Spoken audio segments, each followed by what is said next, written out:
Hello बच्चों, कैसे हैं आप सब लोग। बच्चों आज हम स्टार्ट करने आ रहे हैं आपको एक नया चैप्टर जिसका नाम है कंस्ट्रक्शंस। और ये चैप्टर हमेशा से बहुत सिंपल चैप्टर्स की कैटेगरी में रहता है, चाहे वो क्लास 9 में हो 10 में हो, बड़ा स्कोरिंग भी होता है। बट जितना हमको ये इजी लगता है उतना ही इसके साथ एक मेजर प्रॉब्लम ये रहती है कि आपको कंस्ट्रक्शंस बहुत बढ़िया तरीके से बनानी होती हैं। आपको प्रॉपर स्केल, पेंसिल, सारे इक्विपमेंट्स यूज करके प्रॉपर डायग्राम्स ड्रॉ करने होते हैं, ठीक है। तो जरा सी भी अगर उसमें अच्छी तरीके से प्रेजेंटेशन नहीं होती है तो आपको फुल मार्क्स नहीं मिलते हैं, टीचर्स इसमें आपके मार्क्स डिडक्ट कर लेते हैं। तो बच्चों इस चैप्टर के बारे में आपको ये बताऊंगा कि लास्ट ईयर तो आप लोगों ने ट्राइंगल्स के बारे में पढ़ा था, अगर आप लोगों को ध्यान होगा, जिसमें हमें ट्राइंगल्स की दो साइड्स का सम दे रखा होता था, या फिर दो साइड्स का डिफरेंस दे रखा होता था, या फिर हमें पेरीमीटर दे रखा होता था। तो this was class 9। But in class 10 हमको, क्योंकि हमने यहाँ ज्योमेट्री में क्या पढ़े हैं इस बार, दो चैप्टर, ठीक है। एक चैप्टर पढ़ा है हमने सिमिलर ट्राइंगल, क्या नाम पढ़ा है बेटा, सिमिलर ट्राइंगल, और एक हमने पढ़ा है यहाँ पे टेंजेंट्स, राइट। तो इस बार कंस्ट्रक्शन जो है वो इन्हीं दोनों पे बेस दी गई है, टेंजेंट्स टू अ सर्कल, ठीक है। अब सिमिलर ट्राइंगल में हमने क्या पढ़ा, सिमिलर ट्राइंगल में यहाँ पे दो चीजें हैं, राइट। जैसे एक गिवन ट्राइंगल दे रखा है तो एक पर्टिकुलर रेशियो में आप या तो ट्राइंगल उसका सिमिलर जो है, जैसे थोड़ा सा बड़ा ले लेते हैं, यहाँ पे एक ट्राइंगल एबीसी है, राइट। और इस एबीसी ट्राइंगल में आपको एक गिवन रेशियो पे, एक गिवन स्केल फैक्टर पे क्या करना है, एक और ट्राइंगल ड्रॉ करना है इंटरनली, ए डैश सी डैश, ठीक है। सो ए बी सी जो है वो सिमिलर हो जाएगा किसके, ए डैश बी सी डैश के, ठीक है बच्चों। तो ये इंटरनली वाला प्रोसीजर हो गया। इसी में जब आप एक्सटर्नली ड्रॉ करते हैं तो देखिए ध्यान से, ये एक ट्राइंगल है यहाँ पर ए बी सी, आपने एक स्केल फैक्टर से क्या करा, इसको प्रोड्यूस करके बाहर की तरफ एक ट्राइंगल जो है वो ड्रॉ कर दिया, ठीक है। So that is A dash C dash. यहां पे भी ए बी सी जो है वो सिमिलर हो गया किसके, ए डैश बी सी डैश के, ठीक है। तो ये केस कौन सा हो गया बच्चों, इंटरनल वाला, और ये केस कौन सा हो गया, एक्सटर्नल वाला। वैसे तो बच्चों इसमें कोई बहुत बड़ी और कॉम्प्लिकेटेड चीज नहीं है, दिस इज वेरी इजी, ज्यादा आपको दिक्कत नहीं आएगी इसको करने में। मैं आपको बता ही देता हूं थोड़ा सा इसका इंट्रोडक्शन किस तरीके से होता है। देखिए बच्चों, जैसे आपको एक ट्राइंगल ड्रॉ करने के लिए बोल दिया तो आपको ट्राइंगल तो ड्रॉ करना आता ही है, आप 7th 8th में सीख चुके हैं। अगर आपको 3 साइड्स दे दें तो आप ड्रॉ कर सकते हो, अगर आपको 2 साइड्स और एक बेस एंगल दे दें तो भी आप ड्रॉ कर सकते हो, अगर आपको एक साइड और 2 बेस एंगल दे दें तो भी आप ड्रॉ कर सकते हो। तो these are the options to draw triangle, ठीक है। एल्टीट्यूड दे देते हैं तो भी आप ड्रॉ कर लेते हो, ठीक है। तो अब नेक्स्ट स्टेप क्या है कि आपको सिमिलर ट्राइंगल ड्रॉ करना है इंटरनली। अब ये जजमेंट कैसे होगा कि इंटरनली करना है या एक्सटर्नली करना है, तो इसके लिए आप क्या करोगे, इंटरनली और एक्सटर्नली के लिए आप ये देखोगे कि हमेशा एक स्केल फैक्टर होगा यहाँ पे, जिससे कि एक न्यूमरेटर और डिनोमिनेटर में, एक यहाँ पर न्यूमरेटर और डिनोमिनेटर के केस में अगर न्यूमरेटर छोटा रहेगा, for example 3/5, for example 5/7, for example 7/9, इन सारे केसेस में आप देख रहे हो कि न्यूमरेटर छोटा है और डिनोमिनेटर बड़ा है, ठीक है। और अगर ऐसा होगा कि जिसमें उल्टा कर देते हैं, अगर हम इसे 5/3, 9/7, 7/5, तो इसमें क्या हुआ, डिनोमिनेटर बड़ा हो गया न्यूमरेटर से। तो दोनों केसेस में यही डिफरेंस है कि जब न्यूमरेटर छोटा होगा तब केस होगा कौन सा वाला, इंटरनल वाला, और जब न्यूमरेटर बड़ा हो जाएगा, डिनोमिनेटर छोटा हो जाएगा, तब केस कौन सा हो जाएगा, एक्सटर्नल वाला। वैसे तो ये पोर्शन डिलीट हो चुका है सिलेबस से, बट फिर भी मैं आपको इसके बारे में थोड़ा सा इंट्रोडक्शन दे देता हूं। इंट्रोडक्शन क्या बता ही देता हूं आपको, ज्यादा करते नहीं है क्वेश्चंस, बट आपको एटलीस्ट नॉलेज होनी चाहिए कि क्या होता है इस टॉपिक में, ठीक है। और बच्चों सिमिलर ट्राइंगल में भी जो हमारे 2 टॉपिक्स छूटे हुए हैं वो भी हम पूरे कंप्लीट करेंगे, क्योंकि अगर किसी भी वजह से कोई क्वेश्चन आ गया और हम नहीं कर पाए तो बड़ा दुख होगा बाद में कि हमें आता भी था और हम नहीं कर पाए, ठीक है। तो इसीलिए हमारा यहाँ पे टारगेट क्या है कि हम चीजों को एटलीस्ट थोड़ा सा नॉलेज जरूर ले लें कि उसमें है क्या। इतनी बात आप लोगों को समझ में आ गई कि कब ट्राइंगल अंदर बनेगा, कब ट्राइंगल बाहर बनेगा, और होना क्या है यहाँ पे, सिमिलर ट्राइंगल, ठीक है। इससे पहले एक चीज आपको और सीखनी है जो यहाँ पर सिलेबस में दे भी रखी है, कि आपको अगर एक पर्टिकुलर लाइन दे रखी है, सपोज करिए मैंने आपको एक लाइन ड्रॉ करी 8 सेंटीमीटर की, ठीक है। मैंने आपको ए बी एक लाइन सेंटीमीटर दी है 8, और मैंने आपसे कहा कि आप इसको 3:2 के रेशियो में डिवाइड कर दो, मतलब मैं चाहता हूं कि 3:2 के रेशियो में डिवाइड हो जाए। तो इसका प्रोसीजर क्या होगा, जरा देखिए ध्यान से। इसका प्रोसीजर ये रहेगा बच्चों कि आप सबसे पहले क्या करेंगे, एक लाइन यहाँ पे किसी भी एंगल पे ड्रॉ कर देंगे, ठीक है, उससे कोई फर्क नहीं पड़ता, आप किसी भी एंगल पे एक लाइन ड्रॉ कर दीजिए। उसके बाद बच्चों 3+2 कितना होता है, 5, कितना होता है 3+2 5। आप इसके कंपास से यहां पे पेन रख के पेंसिल से एक इक्वल 5 इसके डिवीजन कर दो। कितने बच्चों? 5। ठीक है, इसका नाम रख देते हैं A1, A2, A3, A4, A5। Is any doubt? ये बात समझ में आ गई? ये प्रोसीजर समझ में आ गया? देखिए अभी मेरे पास इक्विपमेंट्स नहीं है, बट आपको पता है कि किस तरीके से इन इक्विपमेंट्स को यूज करना होता है। जैसे कंपास है, कंपास आपका बिल्कुल फिट होना चाहिए, पेंसिल वगैरह प्रॉपर होनी चाहिए, उसकी बैलेंसिंग प्रॉपर होनी चाहिए। यहां पे रखेंगे पेन, ठीक है, और यहां पे रखेंगे पेंसिल, फिर यहां पे पेन, यहां पे पेंसिल, ऐसे करके आपको 5 आर्क्स ड्रॉ करने हैं, राइट। इसके बाद क्या करेंगे आप? इसके बाद आप B और A5 को ज्वाइन कर देंगे। B और A5 को आप क्या कर देंगे?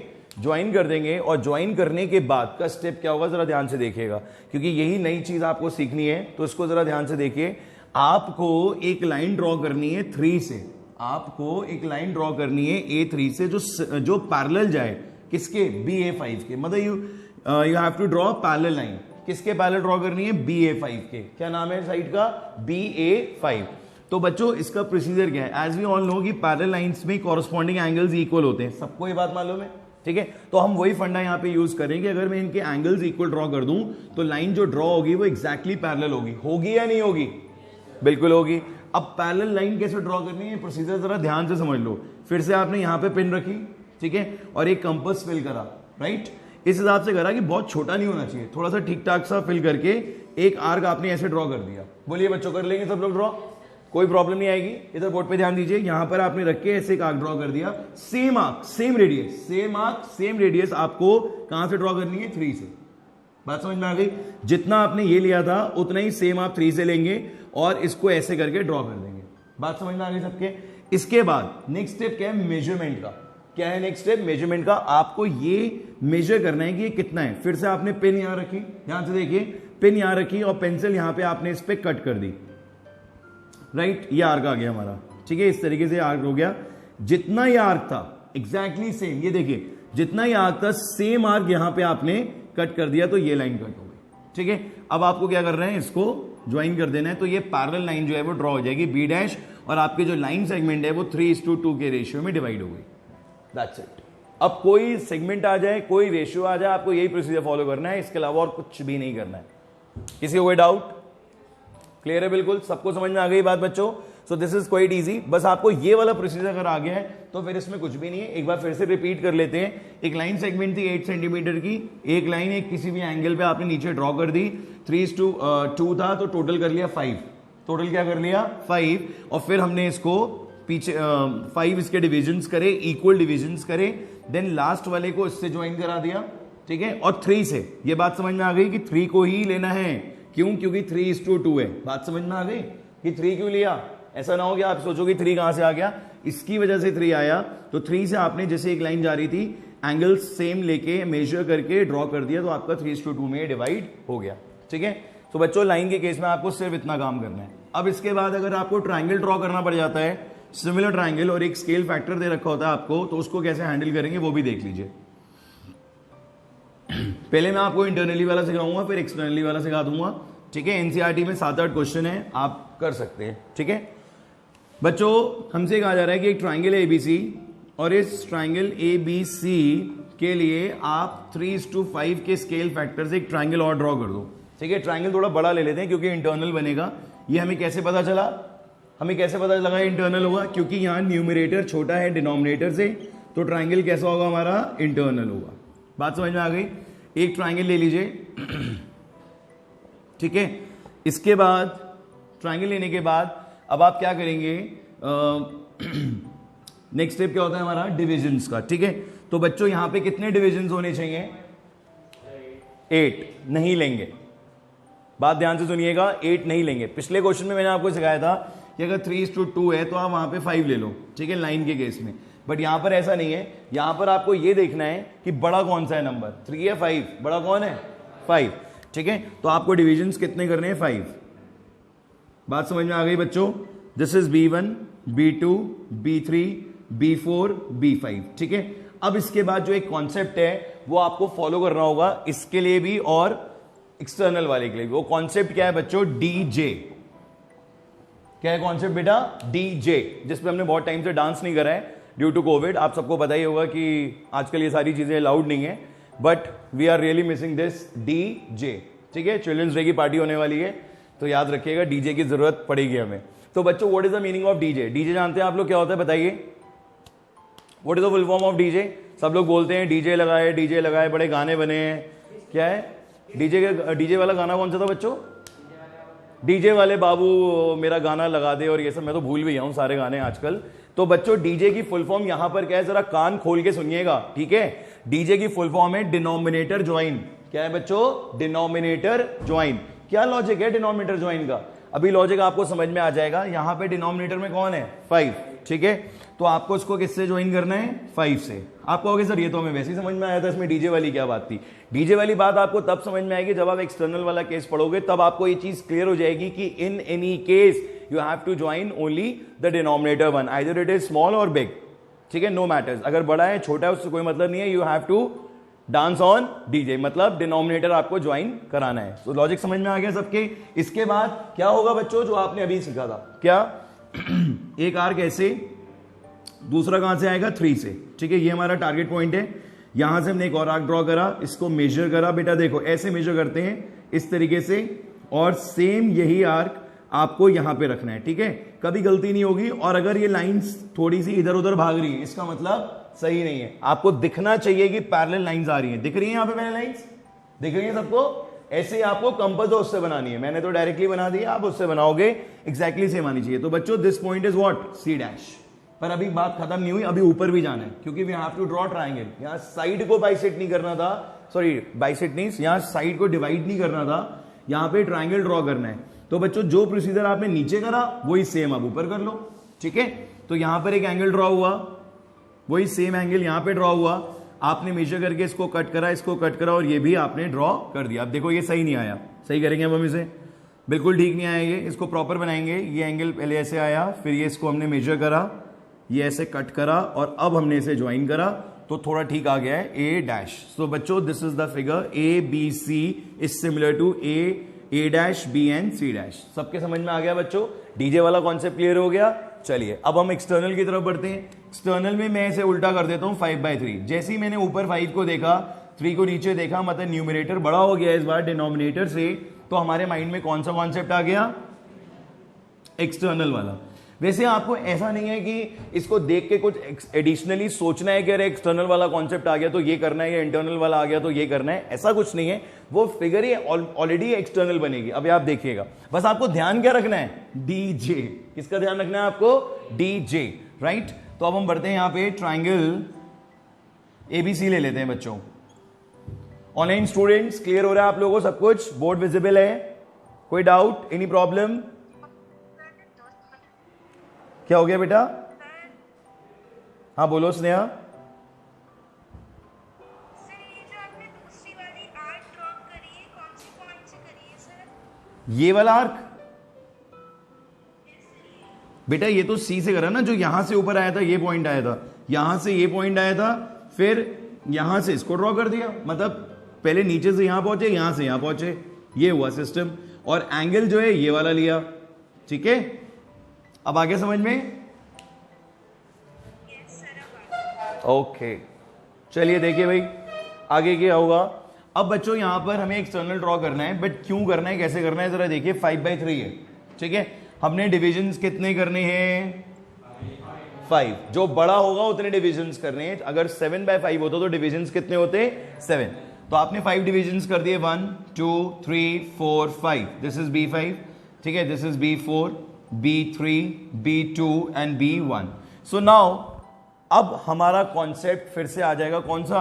DJ। ठीक है, तो डीजे क्या है? 3, मतलब डिनोमिनेटर कौन है? 3। तो इस बार ज्वाइन किससे करेंगे आप? 3 से।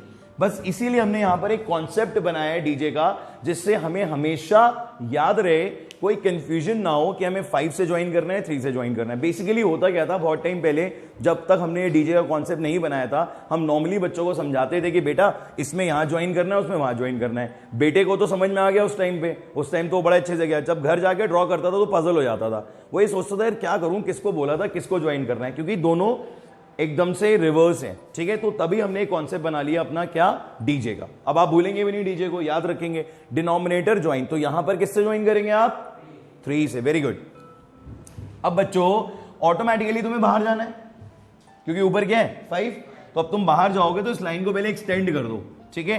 अब यहां से एंगल से ड्रॉ करके इसको कट करके ज्वाइन कर दोगे तो एक पैरेलल लाइन ड्रॉ हो जाएगी। हाँ जी बेटा, board is not visible, board is not visible. अब हो गया। तो बेटा यहां से आपने इस पॉइंट से दोबारा से वही सेम एंगल वाला सिस्टम करा और यहां से भी सेम करा तो यहां पर आप पहुंच गए, ठीक है। तो ये पॉइंट आपका आ गया C डैश। अब इसको भी एक्सटेंड कर दोगे, सेम यहां से फिर से वही प्रोसीजर करोगे आप और ये एक लाइन ड्रॉ कर दोगे, this is A dash. Clear हो गया बच्चों? तो इस तरीके से देखो ये अपने आप एक्सटर्नली बन गया। मतलब मैं आपको यही बता रहा था थोड़ी देर पहले कि it is not need to learn कि आपको ये याद रखना होगा कि भाई ये इंटरनल का केस है, एक्सटर्नल का केस है, तो इसमें कुछ डिफरेंट होगा, वो ऑटोमेटिकली डिफरेंट बनेगा, ठीक है, क्योंकि इसकी जो कंडीशंस है वो डिफरेंट है, ठीक है बच्चों। इस समझ में आ गया आप सबको? सारे के सारे क्वेश्चंस में यही होना है। आप इसके एनसीईआरटी से क्वेश्चंस को ट्राई कर लीजिएगा। वैसे तो मैंने आपको बताया कि ये पोर्शन डिलीटेड है, बट फिर भी मैंने आपको उसके बारे में बता दिया है कि इस तरीके से डायग्राम्स ड्रॉ किए जाते हैं, ठीक है। अगर किसी के स्कूल्स में कराया जाता है ये टॉपिक तो आप बिल्कुल करिएगा, हो सकता है कि वो आपको स्कूल एग्जाम्स में या प्री बोर्ड्स वगैरह में दे दें, ठीक है बच्चों। तो ये आपको जरूर करना है, और मतलब जरूर करना है नहीं करना है वो आप पे डिपेंड करेगा। मैंने आपको समझा दिया है, आप इसके एनसीईआरटी से एक्सरसाइज कर सकते हो। Now the next topic is tangents, ठीक है। अच्छा, इसके हर क्वेश्चन में पता है क्या डिफरेंस होगा? ट्रायंगल को ड्रॉ करने का मेथड डिफरेंट होगा, बाकी ये मेथड हमेशा सेम रहेगा। ऐसा नहीं है कि 9 क्वेश्चन बने हैं तो 9 में 9 के 9 क्वेश्चंस में सेम आपको सब कुछ दिया जा रहा है। किसी में आपको 3 साइड्स दे देंगे कंस्ट्रक्शन के लिए, किसी में 2 एंगल्स एक साइड दे देंगे, किसी में 2 साइड्स और एक एंगल दे देंगे, किसी में सिर्फ एल्टीट्यूड दे देंगे और ये ड्रॉ करवाएंगे। समझ में आ गया सबके? किसी को कोई डाउट? चलिए अब हम बात करते हैं टेंजेंट्स वाले पोर्शन की कि टेंजेंट्स कैसे ड्रॉ होंगे। अभी तक जो आप चैप्टर पढ़ रहे थे टेंजेंट्स का, अब आपको ये पता लगेगा कि कंस्ट्रक्शन में किस तरीके से टेंजेंट्स ड्रॉ करने हैं। बच्चों इसमें भी बहुत ज्यादा दिक्कत नहीं आएगी आप लोगों को, क्योंकि इसमें भी जो डायग्राम्स हैं वो सब में ऑलमोस्ट एक सी ही चीज होनी है। मतलब ओवरऑल ये टॉपिक बहुत ईजी है, वो स्कोरिंग है, ठीक है। अगर आप इसको ध्यान से अच्छे से समझ लोगे और खुद घर पे प्रैक्टिस कर लोगे खुद ड्रॉ करने की, तो आपको उसमें कोई भी प्रॉब्लम नहीं आएगी। सबसे पहली बात कि आप एक टेंजेंट्स कैसे ड्रॉ करते हो। जैसे सपोज करिए हमसे कहा गया भाई एक सर्कल ड्रॉ करो, रेडियस 4 सेंटीमीटर का। कितनी रेडियस का? 4। तो आपने 4 सेंटीमीटर आर्क फिल करा। सबको पता है स्केल पे आपने क्या करा, 1 से लेके 4 तक में आपने आर्क जो है वो फिल कर लिया, और फिल करने के बाद आपने क्या करा, उसमें कंपास से एक सर्कल ड्रॉ कर दिया 4 सेंटीमीटर का। बात समझ में आ गई? तो बच्चों ये डिस्टेंस कितनी हो गई? 4 एज अ रेडियस। अब ये कहता है कि draw a tangent from an external point 7 centimetre from the centre. बात सुनिए आप लोगों ने मेरी, 7 सेंटीमीटर फ्रॉम द सेंटर। बच्चों रेडियस कितनी है? 4। तो मुझे आगे कितना जाना है? 3। बिल्कुल ठीक, 3 पॉइंट में आगे बढ़ गया। ये मैंने इसको स्केल से ही मेजर करना है, राइट। स्केल से मेजर करके मैं यहां पहुंच गया 3 पे। तो टोटल कितना हो गया? पीओ कितना हो गया? 7। अब नेक्स्ट प्रोसीजर देख लो, बहुत सिंपल सा, सबने सीखा था क्लास 9 में परपेंडिकुलर बाइसेक्टर। 9th का ये तो आप 7th 8th से पढ़ते हुए आ रहे हो। परपेंडिकुलर बाइसेक्टर ड्रॉ करने के लिए क्या करना पड़ता है? मोर देन हाफ लेनी पड़ती है साइड, और एक बार इधर से आग, एक बार इधर से आग, इस तरीके से आपका परपेंडिकुलर बाइसेक्टर जो है वो ड्रॉ हो जाता है। बात समझ में आ गई सबके? इसके बाद आप इस पॉइंट को, ये जो पॉइंट M दे रखा है, इसको सेंटर ले लोगे, आर्क फिल करोगे और ये ड्रॉ कर दोगे एक सेमी सर्कल, इधर भी कर दोगे और एक सेमी सर्कल आप इधर भी कर दोगे। तो ऐसा कर देने से क्या होगा, ये आपके मेन जो सर्कल है, मेन सर्कल जो आपने ड्रॉ करा था, उसको 2 जगह पे इंटरसेक्ट करेगा। क्या करेगा? 2 जगह पे इंटरसेक्ट। तब आप इसी पॉइंट से इसको ज्वाइन करा दोगे और ये आपका टेंजेंट जो है वो ड्रॉ हो जाएगा। अब आप देखो कितना सिंपल सा प्रोसीजर है। कोई दिक्कत हुई इसमें? आपको कोई भी प्रॉब्लम नहीं होगी, दिस इज वेरी इजी। अब ये इसमें क्या करेंगे बार बार, अब ये इसमें क्या करेंगे बार बार, मतलब हर क्वेश्चन में क्या होगा। अब इसमें ये होगा कि ये कहेंगे भाई 7 सेंटीमीटर इधर है, 7 सेंटीमीटर इधर है, तो दोनों तरफ से टेंजेंट ड्रॉ करो। मतलब जो प्रोसीजर तुमने इधर करा वही सेम इधर भी करो। दिस इज क्यू, ये भी 7 है, आपने इसको परपेंडिकुलरली बाइसेक्ट करा और इस तरीके से हो गया, यहाँ पे पॉइंट N आ गया। फिर आपने इसमें भी एक सेमी सर्कल ड्रॉ करा, ऊपर भी और नीचे भी, जहां पे इसने इसको कट करा उनको आपने ज्वाइन कर दिया। मतलब देखने में थोड़ी सी ये ज्यादा खतरनाक इमेजेस लगेंगी क्योंकि इसमें मिक्सिंग बहुत ज्यादा हो जाती है, बट इसी तरीके से आपको इसके क्वेश्चंस करने हैं। आप एनसीईआरटी के स्टार्टिंग के क्वेश्चंस रीड करिए बच्चों। स्टार्टिंग के क्वेश्चंस देखिए क्या दे रखे हैं।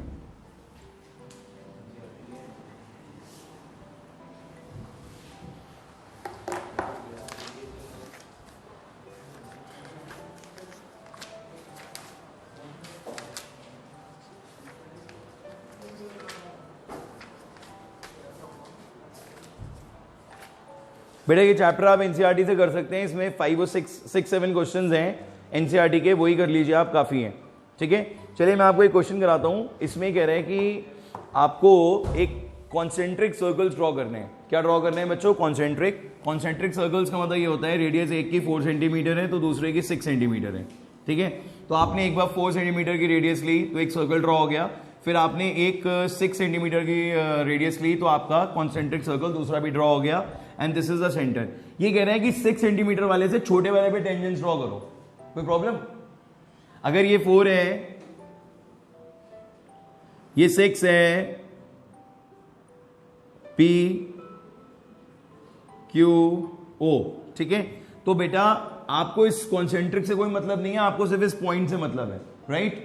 अब इस पॉइंट में आपने परपेंडिकुलर बाइसेक्टर ड्रॉ कर दिया यहां पर, ठीक है, तो परपेंडिकुलर बाइसेक्टर आ जाएगा इस तरीके से जैसे भी आपने पीछे वाले क्वेश्चन में करा।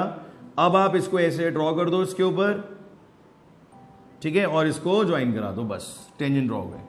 तो इस तरीके से कॉन्सेंट्रिक सर्कल्स में टेंजेंट्स ड्रॉ हो जाएंगे। ठीक है, ये एनसीईआरटी के क्वेश्चन हैं, आप देख लीजिए। इसके बाद एक क्वेश्चन ये आता है कि रेडियस 5 है। ये अच्छा क्वेश्चन है, इंपॉर्टेंट है, जो आपको अब कराने जा रहा हूं, एनसीईआरटी में ही है ये क्वेश्चन भी बच्चों। इस क्वेश्चन में कह रहा है कि रेडियस तो 5 सेंटीमीटर है, आप ड्रॉ कर दीजिए, कोई प्रॉब्लम नहीं है। इनकी डिमांड ये है कि इस बार एक्सटर्नल पॉइंट नहीं मालूम, एक्सटर्नल पॉइंट नहीं मालूम, ये कह रहा है कि टेंजेंट्स इस तरीके से ड्रॉ करो कि वो 60 पे बाइसेक्ट हो, सॉरी इंटरसेक्ट हो, क्या हो 60 पे आके मिले, मतलब एंगल उनका कितना होना चाहिए 60। अब इसके लिए क्या होगा, इसके लिए थोड़ा सा डिफरेंट कॉन्सेप्ट बनाया जाएगा। क्या कॉन्सेप्ट बनाया हमने? कुछ बातें तो हमें पहले से पता होती हैं, जैसे हमने अपने माइंड में सोच लिया कि अगर हमें ये वाला एंगल 60 चाहिए, राइट, तो सामने ये तो 90 फिक्स है या नहीं बताओ? ये तो थ्योरम से, जो आपने भी थ्योरम पढ़ी थी इस चैप्टर की, उसमें आपने थ्योरम 1 में पढ़ा था कि टेंजेंट्स जो होते हैं वो रेडियस से हमेशा एंगल कितना फॉर्म करते हैं 90 डिग्री का। तो ये भी 90, इधर ये भी 90, दोनों 90 हो गए। अच्छा जरा ऐड करना, 90 और 60 कितना हो गया? कितना हो गया? 240। अब 240 में अगर हम 360 से माइनस करें, as we all know angle sum property of quadrilateral कितना होता है 120।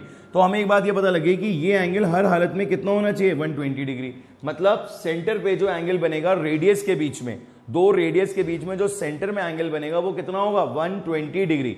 समझ में आ गई आप लोगों को क्या कॉन्सेप्ट, क्या अप्रोच यूज कर रहे हैं हम? सबसे पहले एक रेडियस ड्रॉ कर दो ऐसे ही, यहां से बनाओ 120 डिग्री। 120 आता है बनाना? कैसे बनाते हैं? पहले 60, फिर उसके बाद 120, ये हो गया 120, ठीक है। 60 के बाद आप जब उसे आगे एक्सटेंड करते हैं तो क्या ड्रॉ होता है 120, ठीक है। तो आपने यहां पे ये एंगल बना दिया कितने का 120 डिग्री का, ये बन चुका है। अब यहां से आपको ड्रॉ करना पड़ेगा 90 डिग्री। समझ में आ रहा है? 90 डिग्री ड्रॉ करना आता है। 90 डिग्री ड्रॉ करने के लिए ऐसे एक लाइन, एक बार 60 एक बार 120 और फिर इन दोनों से यहां पर एक कट, तो ये आपका 90 ड्रॉ हो जाएगा। ऐसे ही यहां पर भी आप पहले ड्रॉ करेंगे 60 120 और इन दोनों से एक कट, और यहां पे ये आपका 90 अगेन ड्रॉ हो जाएगा, एंड दिस इज 120 डिग्री। तो बच्चों ये दोनों 90 ये 120 डिग्री, ये ऑटोमेटिकली 60 डिग्री, कुछ भी नहीं करना आपने, ऑटोमेटिकली क्या हो जाएगा ये 60 डिग्री। आगे समझ में बच्चों? किसी को डाउट? कभी कभी ये यहाँ पे इसका जस्टिफिकेशन भी मांग लेते हैं, ये भी एक होता है इसमें, 9th में भी था कि कंस्ट्रक्शंस में जस्टिफिकेशन मांग लेते थे। तो जस्टिफिकेशन में आप यही लिख देना कि अगर ये पॉइंट P है, this is O, this is A and this is B, right. तो आप लिख दोगे इन क्वाड्रिलेटरल PAOB, इन क्वाड्रिलेटरल PAOB आपके पास चारों एंगल्स का सम कितना हो जाएगा 360 डिग्री। सबके नेम्स लिख देंगे आप, AOB PAO, मतलब वही पूरी ज्योमेट्री दिखानी है आपको। जस्टिफिकेशन अगर कभी भी आपसे कंस्ट्रक्शंस में पूछा जाएगा तो आपको बेसिकली जो ज्योमेट्री में आप करते थे ना, in quadrilateral this, angle sum property, value put करना, वही सब कुछ करना है। तो this is PAO and this is PBO और आपका जो मेन एंगल है that is APB is equals to 360 degree. तो यहां पर क्या पुट करोगे बच्चों, 120 degree, this is 90, this is also 90 and this is APB, right. तो आपको APB निकालना है, तो आप क्या करोगे, इन सबको ऐड करके उधर बेच के you will get the value of APB कितनी, 60 डिग्री, दैट्स इट। आगे समझ में बच्चों, तो ये टेक्निक समझ में आ गई। कभी कभी ऐसा भी हो सकता है कि 60 डिग्री ना आए। अब एनसीईआरटी में क्वेश्चन 60 डिग्री का दे रखा है, हो सकता है क्वेश्चन कुछ और बन के आ जाए, 45 डिग्री पे बनने को आ जाए। तो अगर 45 डिग्री पे बनने आएगा तो आपको क्या सोचना है कि ये दोनों तो 90 ही रहेंगे, इसमें कोई चेंजेस नहीं हो सकते कभी भी, ये तो हमेशा 90 रहेगा, ये भी हमेशा 90 रहेगा। बट बच्चों ये चेंज हो जाएगा क्योंकि 45 है अगर ये, तो ये कितना होना चाहिए, 135। कितना होना चाहिए, 135 होना चाहिए। सोच तो लो एक बार, 135 होना चाहिए, ठीक है। तो 135 ड्रॉ करना आता है आप लोगों को, नहीं आता, नहीं आता, क्यों, 95 से 45 आगे बढ़ा दो, 135 ड्रॉ हो जाएगा।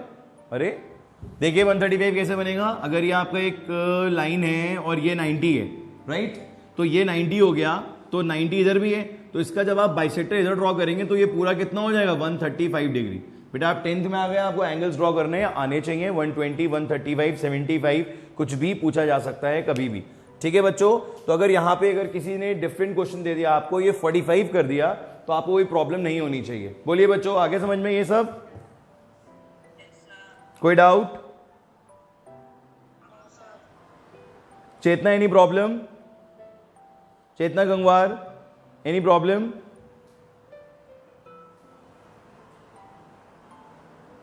कनिका गुप्ता,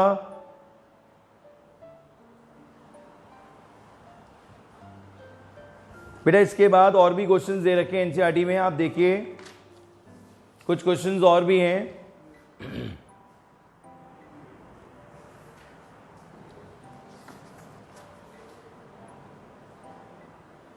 45 वाला क्वेश्चन आरडी में एक्सरसाइज में दे रखा है, क्वेश्चन नंबर 5, एक्सरसाइज नंबर 9.3। एक इसका बहुत लेंथी क्वेश्चन है बेटा, वो मैं आपको नेक्स्ट क्लास में कराऊंगा। कभी कभी ऐसा भी होता है कि आपको टेंजेंट्स ड्रॉ करने के बाद टेंजेंट की लेंथ भी पूछ लेते हैं, ये भी बड़ा इनका एक है क्वेश्चन में, कि जैसे आपसे टेंजेंट ड्रॉ करवाया, अपने जो भी गिवन कंडीशंस दी और आपसे एंड में पूछ लिया what is the length of the tangent, तो आपको स्केल से मेजर करके उसकी लेंथ लिखनी होगी, ठीक है। जैसे सपोज करो यहीं पे पूछ लें आपसे कि भाई आपने तो 60 डिग्री ड्रॉ करा है, इसकी लेंथ बताइए, तो आपने स्केल से रख के इसकी लेंथ नाप ली 5 सेंटीमीटर या 6 सेंटीमीटर या 5.3 जो भी आ रही हो, ठीक है बच्चों। तो आज आप इसके क्वेश्चंस जो हैं एनसीईआरटी के वो ट्राई करिए, जो भी आपके डाउट्स हैं वो हम कल की क्लास में डिस्कस करके आपका टॉपिक पूरा कंप्लीट कर देंगे, ठीक है। और अगर इसका ट्रायंगल वाला क्वेश्चन भी आपके स्कूल्स में कराया जा रहा है तो हमने आपको एक्सप्लेन तो कर ही दिया है, आप उसके भी 2-4 क्वेश्चन पढ़ के जरूर देखिए, ड्रॉ करके जरूर देखिए, ठीक है, क्योंकि ये इजी है, सिंपल है, आप इजिली कर सकते हैं, ठीक है बच्चों। तो नेक्स्ट क्लास में हम आपका आगे का पार्ट स्टार्ट करेंगे। ओके बच्चों, have a good time, God bless you, bye bye.